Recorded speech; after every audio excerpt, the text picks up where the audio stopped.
Etika batuk dan bersin yang benar. Yuk, kita kenalan dulu. Apa sih yang dimaksud dengan etika batuk dan bersin? Next, mari kita simak.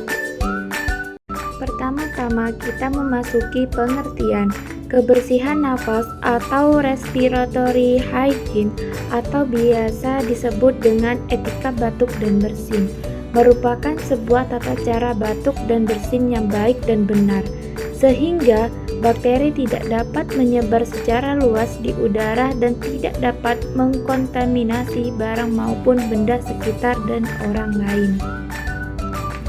Pada praktek etika batuk dan bersin yang benar dapat menurunkan penyebaran kuman yang menyebabkan infeksi pernafasan, salah satunya influenza batuk dan termasuk COVID-19. Kemudian pada tujuannya itu untuk mencegah penyebaran bakteri maupun virus melalui udara pada droplets agar tidak dapat mengganggu kesehatan orang lain karena penyebaran virus infeksi pernafasan itu melalui udara. Kemudian, berikut ini tata cara melakukan etika batuk dan bersin yang benar. Salah satunya adalah palingkan wajah dari orang lain atau sekitar saat kita batuk dan bersin. Kemudian yang kedua, menutup hidung dan mulut menggunakan tisu. Kemudian, saat selesai menggunakan tisu, kemudian dibuang ke tempat sampah dan mencuci tangan. Selanjutnya, gunakan lengan dalam bagian atas untuk menutup mulut dan hidung saat refleks batuk maupun bersin.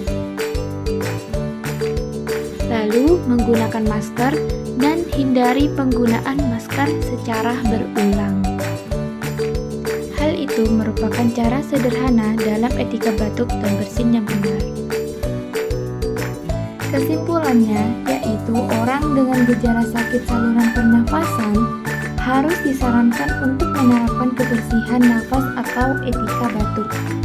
Selain itu, untuk mendorong kebersihan pernafasan melalui galakan kebiasaan mencuci tangan dan untuk pasien dengan gejala gangguan pernafasan. Kemudian, pemberian masker untuk pasien yang mempunyai gangguan pernafasan dan menyediakan masker di semua area untuk pasien. Terima kasih teman-teman.